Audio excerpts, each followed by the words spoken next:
Portuguese पाहिजे तेवढे कागद सगळे आहेत.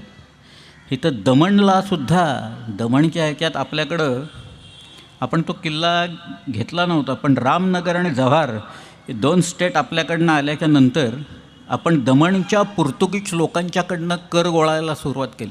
महाराजांनी सांगितलं, बहुतेक तो प्रतापराव होता गुजर, एक महाराजांची सेना गेली तिथं आणि ते घाबरले, पोर्तुगीज लोक घाबरले. आता शिवाजी आता सुरत लुटणारा भेटणारा बाबा आता आपल्याकडं आल्यावर आपलं काय होणार आहे.